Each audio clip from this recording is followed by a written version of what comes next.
Bon, je vous l'avais promis lors de mon test de la TicWatch Pro 3 Ultra, la dernière montre de Mobvoi. Aujourd'hui, on se retrouve pour faire un petit brin de comparaison entre cette dernière montre et la Samsung Galaxy Watch 4 44 mm, la montre qui m'accompagne déjà depuis le mois d'août. Pourquoi faire cette comparaison? Les raisons sont multiples. Déjà, les deux montres tournent sous Wear OS et elles peuvent être considérées en ce début d'année 2022 comme les deux meilleures montres sous Android. En plus, on va le voir, mais elles ont un profil assez similaire et puis surtout, elles sont sorties quasiment au même prix, c'est-à-dire aux alentours de 300 €. Même si ça, maintenant, ça a changé, mais on verra ça après. Bref, des raisons qui me semblent assez solides pour vous faire une comparaison, donc c'est parti. Au niveau du design, je voulais expliquer lors de mes vidéos sur les Galaxy Watch 4, je suis parti moi sur le modèle standard car dans mon utilisation quotidienne, le modèle classique s'est avéré être trop lourd et trop épais. Pendant plusieurs mois, j'ai donc pu apprécier la discrétion de la Galaxy Watch 4 44 mm et c'est une qualité au final que je retrouve aussi sur la TicWatch 3 Pro. Pour autant, les approches sont assez différentes. D'un côté, Samsung joue la carte du minimalisme, on est clairement dans la montre connectée dans son plus simple appareil, l'aluminium peint et le plastique sont utilisés pour une montre qui a tendance à prendre facilement les griffes et les coups. Alors qu'en face, la TicWatch Pro 3 répond par un design peut-être un petit peu plus travaillé, avec plus de plastique et une légère couronne en métal. Cette couronne d'ailleurs est légèrement surélevée, ce qui permet de mieux protéger l'écran. Et cette couronne surélevée qui protège l'écran et le design globalement en plastique mais qui résistera un petit peu mieux au temps font que j'ai peut-être tendance à privilégier un petit peu la TicWatch Pro 3 en termes de solidité, même si, et je vous l'ai montré dans mon test, moi en moins de 10 jours, j'ai chopé une belle griffe. En parallèle, sachez qu'il est quand même possible de protéger votre Samsung Galaxy Watch. Ici, j'ai une coque de chez Rinka qui est accompagnée d'un verre de protection. Franchement, ça rend super bien, même si forcément, ça casse un petit peu le design. Et quand on fait tout le tour, on a vraiment l'impression que cette montre est protégée à 100%. 100% à part peut-être de l'eau, puisque en y regardant de plus près, je me rends compte que le dessous de ma montre est en train de s'oxyder. Alors il n'y a rien de vraiment embêtant, vu que la montre marche encore très très bien. Mais c'est quand même dommage d'avoir un bout qui s'oxyde et qui change de couleur sur le dessous. Peut-être un point à surveiller. En dehors du design, la partie sur laquelle se distinguent le plus ces deux montres, c'est sur les écrans.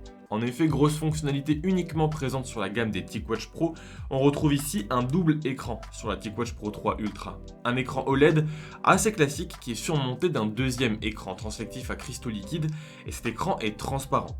Une fonctionnalité vachement pratique car elle permet d'avoir toujours l'heure affichée avec une faible consommation de batterie tout en ayant l'heure et d'autres informations qui apparaissent super bien en pleine lumière. Et ça c'est vraiment la grosse différence parce que les écrans LCD ou AMOLED, en pleine lumière, c'est pas top.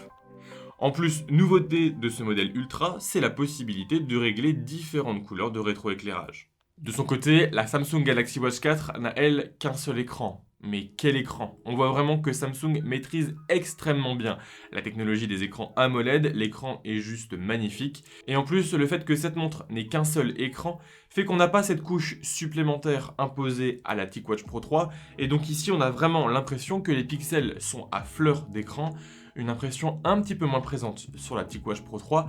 Et surtout, le fait d'avoir un seul écran lui permet d'avoir beaucoup plus de luminosité, alors que la TicWatch Pro 3 est suffisante, mais c'est pas vraiment ce qu'on lui demande. Mais bon, au final et personnellement, même si l'écran de la Galaxy Watch 4 est vraiment magnifique, le côté novateur de la TicWatch 3 Pro, moi, m'embarque complètement. Avoir deux écrans, dont un basse consommation, toujours visible et surtout en plein soleil, je trouve ça juste génial.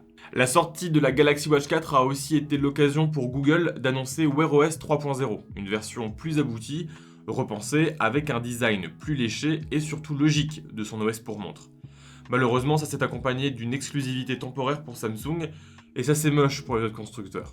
Alors ok, la TicWatch Pro 3 va bien avoir le droit à Wear OS 3.0, mais pour l'instant, elle est toujours sur Wear OS 2.0, et d'après les dernières rumeurs, ça sera encore le cas pour au moins 6 mois, et ça c'est vraiment dommage. Vraiment dommage parce qu'on se rend assez rapidement compte que le logiciel est moins abouti, moins peaufiné sur cette Pro 3 que sur la Galaxy Watch 4. Par exemple, la montre de Mobvoi, eh bien elle se trimballe déjà un launcher d'application qui est pas du tout intuitif, et à ce niveau-là, la Galaxy Watch 4 fait vraiment mieux. Pareil, on a beaucoup de doublons d'applications. Ça c'est dommage, Mobvoi fait un petit peu du zèle et double chaque application de Google, ce qui fait qu'avec un launcher pas intuitif, eh ben on se retrouve vraiment avec une navigation qui est pas folle parce qu'on a beaucoup trop d'applications pour un launcher pas ouf. Pour paramétrer cette Pro 3, il faudra passer par deux applications sur votre téléphone, une application Wear OS globalement bien foutue et une application Mobvoi qui laisse un petit peu à désirer. Dommage. Alors que de son côté, la Galaxy Watch 4, elle n'a besoin que d'une seule application, et d'une très bonne application en plus pour se paramétrer. Et d'ailleurs, vu qu'on parle des applications, moi ce qui me manque aussi sur cette Pro 3, c'est une bonne application santé. On a plein de petits paramètres de santé qui sont disséminés à droite et à gauche, alors que sur la Galaxy Watch 4, on a Samsung Health. Ça, on y reviendra après. Et puis, vu qu'on parle des avantages de la Galaxy Watch 4, il faut qu'on parle de la couronne interactive. Sur le modèle classique, c'est une couronne physique, avec un joli clic à chaque mouvement. Ici, c'est une couronne digitale, mais qui marche extrêmement bien. En faisant passer son doigt tout autour de l'écran, eh bien, on peut accéder à différents menus et paramètres. Ça, c'est quelque chose que j'adore, et qui me permet de naviguer dans la montre en toute facilité, et c'est quelque chose qui me manque énormément sur la TicWatch Pro 3. Mais au final, malgré toutes ces lacunes, et ça va peut-être vous surprendre, mais je préfère l'approche logicielle de Mobvoi. C'est moins raffiné, ok, mais au moins on n'a pas de fonctionnalités clés qui sautent par souci de compatibilité. La Galaxy Watch 4, par exemple, n'a pas de bonne intégration de Google Agenda, mais n'a pas non plus de Google Assistant car Samsung a décidé de favoriser Bixby. On n'a pas d'ECG ou de capture de l'attention si on a un téléphone Samsung. Même si calme-toi, je sais qu'il existe une bidouille possible. Enfin bref, si j'ai acheté une montre Wear OS, c'est pour bénéficier de cette intelligence de Google et pas pour m'enivrer de la bêtise de Bixby. Concernant le suivi santé et sportif, l'application santé Samsung Health est infiniment mieux branlée que l'application Mobvoi, où pour le coup, on attendrait mieux d'un tel constructeur. Samsung Health, combiné à la Galaxy Watch 4, propose des cours vidéo, un suivi du poids, un suivi des calories ingérées, on peut également faire un ECG cardiaque, on a un suivi de la pression artérielle et on peut même regarder sa composition corporelle, grosse nouveauté de ces nouvelles montres Samsung. Et justement, en parlant de cette fonctionnalité de composition corporelle, même si elle a un vrai effet waouh au déballage et lors des premiers tests, je vais pas vous mentir, sur le long terme, la fonctionnalité est un petit peu gadget. Parce que lorsqu'on utilise la fonctionnalité une fois, effectivement, on se retrouve avec des statistiques plutôt correctes par rapport à une balance connectée. Par contre, si on le fait vraiment tous les jours ou 2-3 fois par semaine, on a des écarts qui sont peut-être un petit peu trop importants, et donc je préfère vraiment rester sur ma balance connectée avec des statistiques qui se tiennent sur la semaine. À côté, l'application Mobvoi fait vraiment peine à voir et ne propose pas toutes ses fonctionnalités. Mais même si c'est choquant au premier abord, là aussi au final, on s'y fait. Les données fournies sont fiables, je pense notamment au rythme cardiaque, au suivi des pas, bref, tout est enregistré avec précision. Et même si la TicWatch Pro 3 n'a pas de fonctionnalité de CG, la montre est quand même capable de fournir un mini bilan poussé au niveau du cœur, et c'est toujours ça de prix. Et puis vu qu'on est dans le sport, pouvoir utiliser cet écran translectif en plein jour, c'est vraiment extrêmement agréable. Par contre, petit point qui est un petit peu dommage, cet écran secondaire ne marche qu'avec l'application native sport de la montre. Ça c'est un petit peu con parce que moi j'adore utiliser Google Fit qui est beaucoup mieux intégré avec YouTube Music par exemple. Et ben là si on décide d'utiliser Google Fit c'est possible mais on n'aura pas sur l'écran secondaire. Mais surtout le point qui m'énerve le plus et que je trouve inadmissible pour une montre à ce prix, c'est le temps que met cette TicWatch Pro 3 Ultra à capter le moindre signal GPS. C'est simple, j'ai fait le test. Si je lance une activité, par exemple de la course à pied, et que je pars depuis ma porte d'entrée, eh bien ma Galaxy Watch 4 va me capter depuis ma porte d'entrée, alors que la TicWatch Pro 3 Ultra, elle, va mettre plus de 300 à 400 mètres avant de capter le moindre signal. Et c'est un peu dommage parce que ça vient complètement fausser votre course. Et si vous êtes un petit peu à cheval sur les bonnes distances et les bons temps, eh bien évitez de prendre cette TicWatch Pro 3. Et c'est vraiment dommage, comme je vous le dis, parce qu'une fois que cette montre capte le signal GPS, eh bien elle ne vient pas le lâcher. On a quelques petites approximations, mais rien de grave. Des approximations que je retrouve aussi sur la Galaxy Watch 4. Donc là aussi, c'est vraiment dommage. Dernier point de ce test, et non des moindres lorsque l'on parle des montres connectées, l'autonomie. Je vous l'avais dit lors de mon test de la TicWatch Pro 3, j'étais un petit peu déçu de l'autonomie de cette montre. En fait, je pense pas qu'elle est vraiment décevante. Je pense surtout que je m'étais faussement imaginé une meilleure autonomie. En voyant cet écran secondaire basse consommation, j'ai peut-être eu un biais cognitif. Alors qu'au final, l'autonomie est quasiment similaire à l'autonomie de la Galaxy Watch 4, c'est-à-dire que si on vient pas trop utiliser le GPS, on pourra facilement compter sur 2 jours, 2 jours et demi, peut-être même 3 jours.